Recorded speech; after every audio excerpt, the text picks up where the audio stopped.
కూటమి ప్రభుత్వం వచ్చి 2.5 ఏళ్ళు అవుతుంది. ఎలా ఉంది పరిపాలన చంద్రబాబు నాయుడు? పరిపాలన చాలా చెత్తగా ఉంది. ఎందుకంటే కూటమి ప్రభుత్వం వచ్చిన తర్వాత ఒక కాలనీలు ఇవ్వటం కానీ, కొత్త పెన్షన్ ఇవ్వటం కానీ ఏమీ చేయాల. ఇవాళ రైతుల్ని దగా చేసుకుంటా ఏ విధమైన పొగాకు రైతులు చాలా ఇబ్బంది పడుతున్నారు.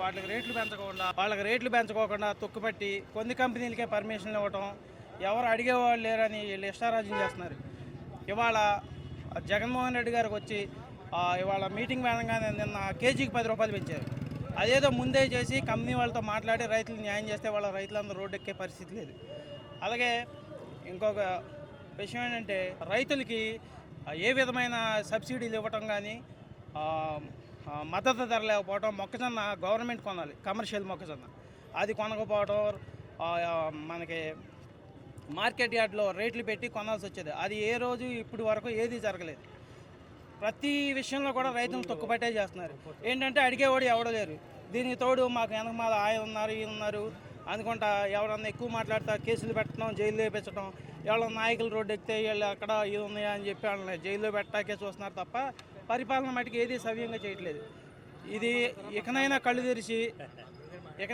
తెరిచి ఈ కూటమి ప్రభుత్వం ప్రజలకి మంచి చేయాలని కోరుకుంటూ ఈ అవకాశం. కానీ చంద్రబాబు నాయుడు అంటున్నారు కదా, రైతులందరూ ఆనందంగా ఉన్నారు, జగనే రెచ్చగొడుతున్నారు, జగన్మోహన్ రెడ్డి రెచ్చగొట్టే రాజకీయం చేస్తున్నాడు, కులాలని మతాలని కూడా జగన్మోహన్ రెడ్డి రెచ్చగొడుతున్నారంట. రైతులందరూ ఆనందంగా ఉంటే ఇవాళ ఇంతమంది రోడ్డు ఎక్కరు కదా. కులాలని మతాలను రెచ్చగొట్టేది పవన్ కళ్యాణ్ గారే. ప్రతి దానికి వాళ్ళు అలాగా వీళ్ళగా అని చేయటం, వాళ్ళ రెచ్చగొట్టడం, మిగతా వాళ్ళ మీద బురద చల్లటం.